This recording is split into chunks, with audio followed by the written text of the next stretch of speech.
New friends, new freedom, a brand new life. This was a fresh start for 17-year-old Taylor Behl, but it lasted just 4 days.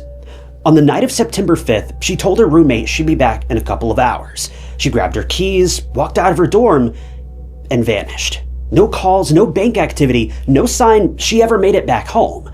Taylor thought she was meeting up with someone she knew, but someone else was lying in wait.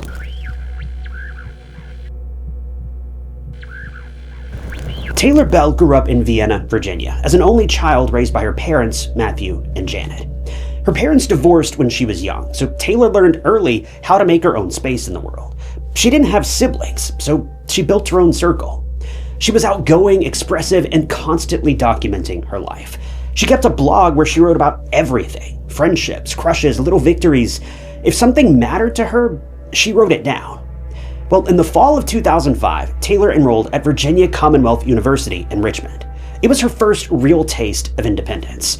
She moved into a dorm, met people immediately, and within days, she was already forming new friendships, including with her roommate, Emma. Her mother later said Taylor sounded genuinely happy on the phone, excited, hopeful, and like she'd finally stepped into the next chapter of her life. And she had. But college isn't just new classes and new friends, it's new freedom. And sometimes, freedom introduces you to people your parents would have never let through the front door.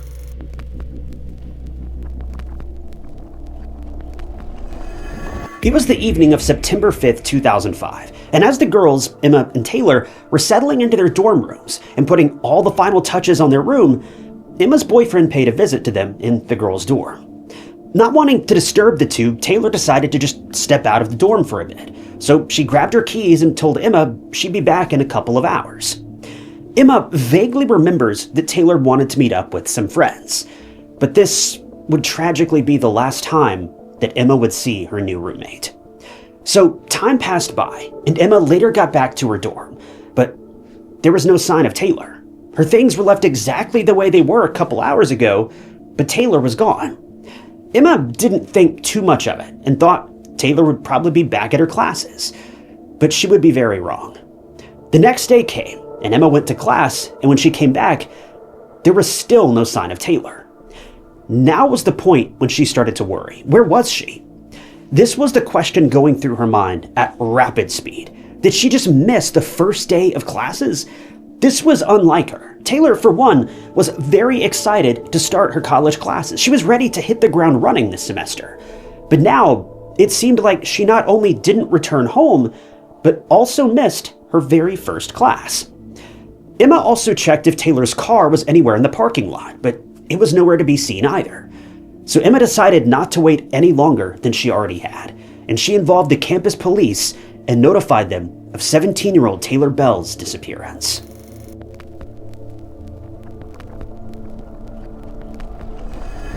A couple of officers stopped by Taylor's door, and they went to see her things and see if she'd taken anything of value with her.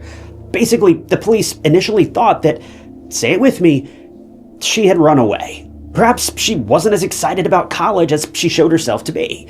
Maybe she just wanted to take a break. Maybe the pressure was too much. But those theories soon died down when the police discovered that Taylor's medication, which she had to take daily, was still in the dorm. Sure, she took her wallet and her car keys, but if she'd run away, as the police had thought, then she would have at least taken her important medication with her. This was non-negotiable for Taylor. The police then searched all over the campus in hopes of finding her, or even just her car somewhere. But the search didn't yield anything. It was as if Taylor and her car vanished into thin air. She also wasn't picking up her phone, and it was just bizarre. Then the police talked to Emma. They wanted to check if she had any idea, even the slightest, as to where Taylor could be at that moment. And she suddenly remembered that Taylor told her right before she walked out the door that she was going to go meet up with some friends, and she promised to be back in that aforementioned couple of hours. Emma told the police everything she knew. She didn't know who that friend was, but now there was a possible lead. These friends of Taylor's might just be the last people to have seen her before she vanished. So the police got to work. But before that, the police notified Taylor's mom back in Vienna. And when she got that call, I'm sure you can imagine her entire world shifted completely. It was supposed to be Taylor's first day of classes, but now she was missing. Janet immediately got into her car and made the 2-hour drive from Vienna to Richmond. And during that drive, Janet basically blew up Taylor's phone. She was hoping and praying that Taylor would pick up her mom's call, but she didn't. Once Janet reached Richmond, she plastered missing person posters for her daughter on every wall, and she appealed to the public to come forward with any information about Taylor. And finally, after 10 days of no contact with her and no leads from the campus police, the case was handed over to the Richmond police. The Richmond police reviewed the case, and they started by checking her bank account and phone activity. Just like Taylor, though, they were radio silent. Taylor hadn't used any of her money or her phone since the day she went missing, and this was alarming. The police also focused on finding her car, and 2 days after the case was handed over to the Richmond police, 12 days following her disappearance, they found it. Her car was found on an abandoned residential street, which was just a couple miles away from campus. They called in a canine unit, as well as a forensic team to examine the car. And even though no such viable evidence was found, a tracking dog led the police to a skateboarder by the name of Jesse, who lived close to where that car was found. The police now had another lead. It was a random man who lived close to the campus, and a service dog led them to him straight from Taylor's car. But what could this random guy have had to do with Taylor's disappearance? Well, detectives were about to find out.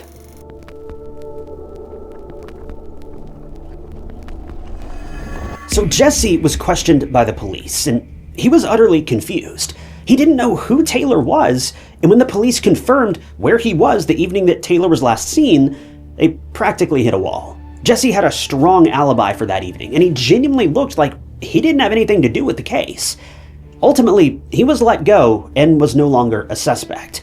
But that wasn't good for the police, because now they were back to where they had started, with no leads and no clues about Taylor. But they didn't stop there. The police decided to look into the friends that Taylor was due to meet with on that fateful evening. So they checked surveillance footage in the dorms. There was a camera at the entrance of the dormitory, and that finally led them in the right direction. So what did the police see in this footage? Well, a little before 10:30 p.m., a man was seen in dark clothes looking like he was waiting for someone outside the dorms. He looked older than Taylor, and he was seen pacing with his hands in his pockets. Then after some time, he went outside, and then right after that, Taylor followed. The man was definitely connected to her in some way. He was supposedly waiting for her from the looks of it. It was still an assumption at this point, though, but the police decided to look into it further. But remember Taylor's car? Well, the police didn't find anything alarming, but they did find fingerprints on the steering wheel that did not belong to the victim. And when said fingerprints were run in the system, police found a match. It was 37-year-old Benjamin Foley. And if this age wasn't alarming enough, then what made the police even more alert was the fact that he had a criminal record.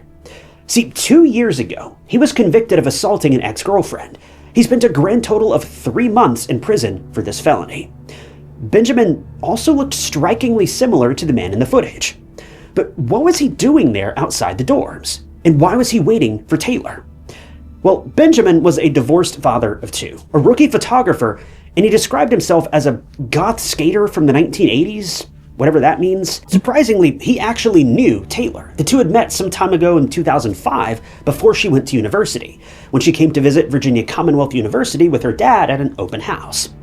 Well, Taylor ended up staying the night at a friend's apartment, and there she met said friend's roommate, Benjamin, who was also a student at Virginia Commonwealth.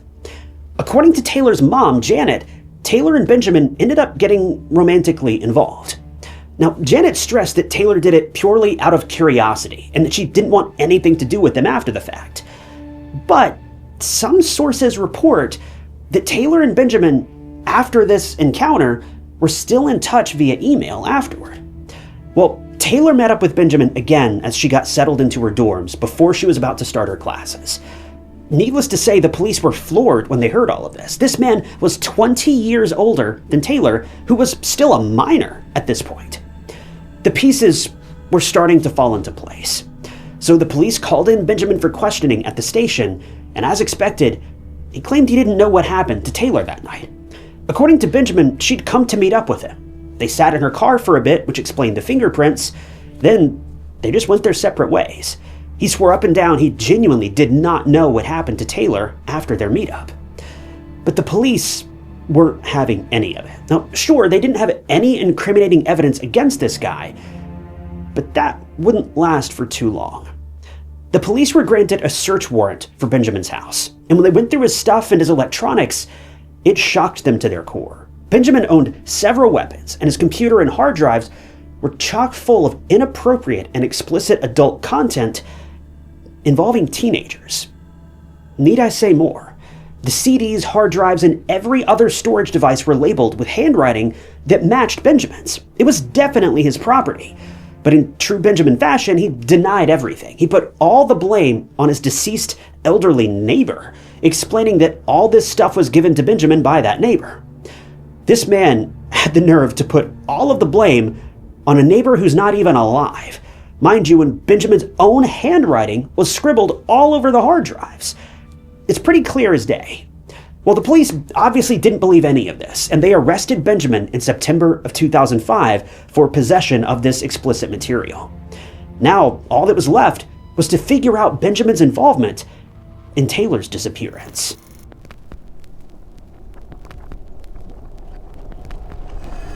In case you forgot, Benjamin was a photographer, and he had lots of photos on his computer, aside from the questionable material that was discovered by the police. He had numerous pictures of Taylor, random buildings, and other things too. But you might be wondering why the police were looking into this sea of photos and not asking Benjamin anything about Taylor. Well, Benjamin wasn't spilling anything. He had his lips zipped, and he wasn't talking to the police or giving up any information about Taylor or what happened to her. So the police had some digging to do on their own. And after showing the photos Benjamin took to many people who knew him, one person identified a certain photo.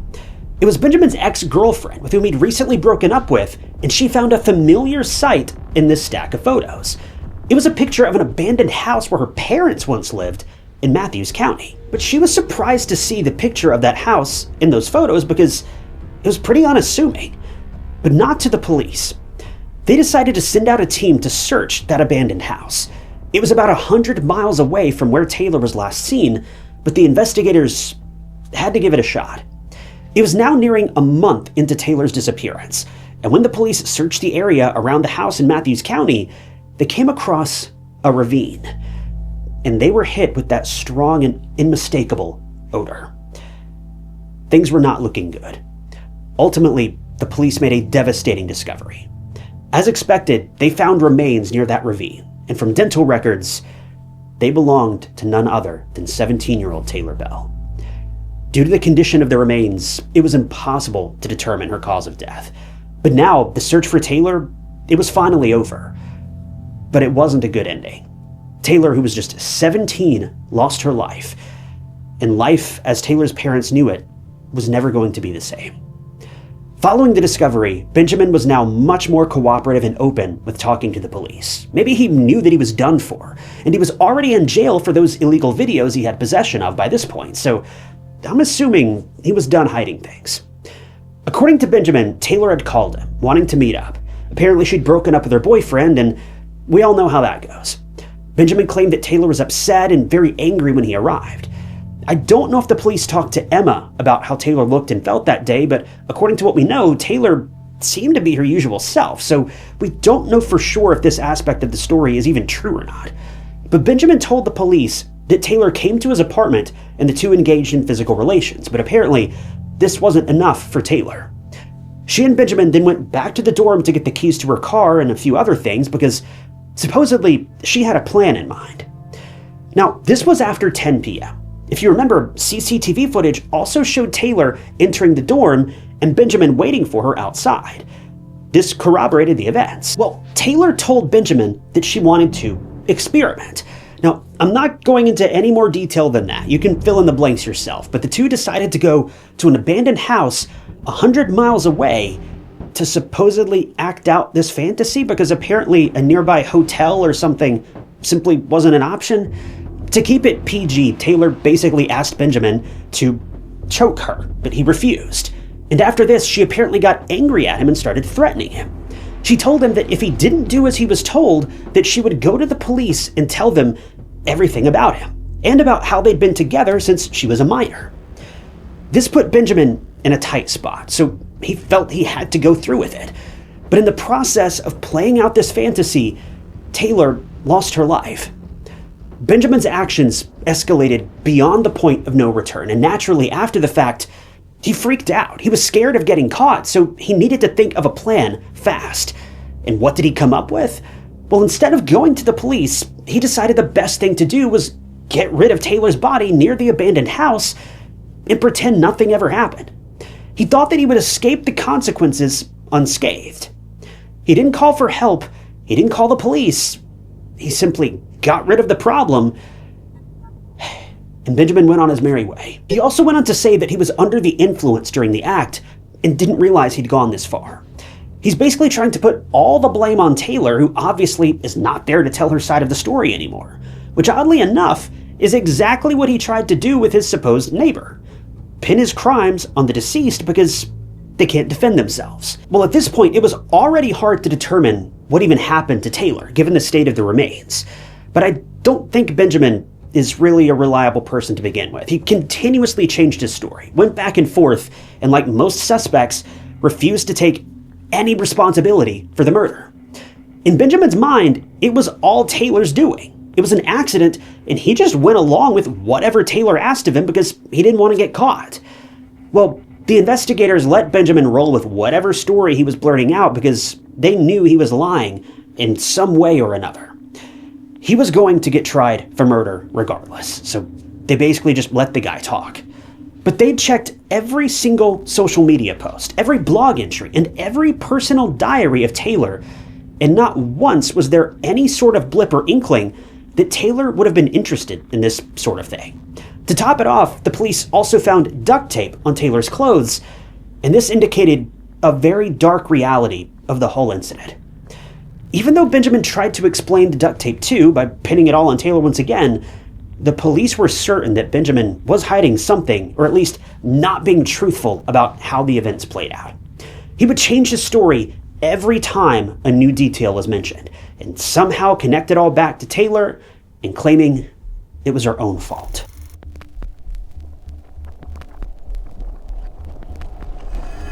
Following this whole scene, Benjamin Foley was charged with the first-degree murder of Taylor Behl, and he was already facing a life sentence for the illegal materials found in his possession. But he decided to take a plea deal.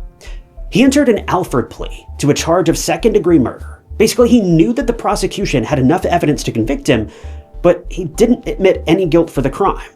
He showed up to court with photos of his daughters, perhaps begging for leniency, but this was just seen as a sickening move. To use photos of his own daughters as leverage in a criminal case involving a teenager? I can't even wrap my head around that one. This man should never even be allowed near his daughters again, let alone near any woman or any girl ever. Now, this part might anger you, but as part of the plea deal, the life sentence was also dropped, and Benjamin was then given a 30-year prison sentence, meaning he'll almost certainly be let out into the free world again at some point. At his trial, he didn't even address the Behl family or even apologize for what he had done to such an amazing young woman who was just excited to start college. According to Benjamin's attorneys, he was reluctant to accept that plea deal, and he thought very highly of Taylor and never wanted to intentionally harm her in any way. But as we all know, this was likely a 100% lie. Benjamin only wanted one thing from her, and he was determined to get that one thing, one way or another. Taylor's mom, with whom Taylor was very close, since she practically lived alone with her following her parents' divorce, was at the sentencing, and she was incredibly emotional. She was glad that she didn't have to go through a painful trial, but there was nothing the justice system or anyone could do to ease her pain and this immeasurable loss. Janet says she can never truly find closure when she lost her daughter and her best friend, and a person who was so important to her. She does feel extreme guilt that she let her daughter hang out with a man 20 years her senior, and she says this was a painful lesson for her. She pleaded with other parents to be wary of people on the internet, and for people to protect their impressionable kids and who they interact with online, because no one really knows who's present behind the other side of the screen. As Taylor's legacy, her parents advocated for other parents to pull back the curtain and talk with their teenage children like friends, and warned them about the dangers of predatory behavior and the strangers they may meet online. The internet, especially these days, is a terrifying place for children to be. But also, had it not been for the internet and the photos of Benjamin's computer and his MySpace account, Taylor likely would have never been found, and her parents probably never would have been able to say one final goodbye to their beloved daughter. After all was said and done, Taylor was laid to rest the day after what would have been her 18th birthday, on October 14th of 2005. She was an only child, and she lost her life so tragically. We'll never truly know what happened to Taylor on that fateful evening, but the loss weighs heavily on everyone involved. This is yet another case where the internet allowed people to hide their true selves from their victims. And please, if nothing else, let Taylor's story be a lesson to parents everywhere to always monitor your children and what they're doing online. There are so many incredibly terrible people out there just lying in wait for kids who may not know any better. Taylor, unfortunately, wasn't able to make it out, but please, don't let one of your kids end up that same way.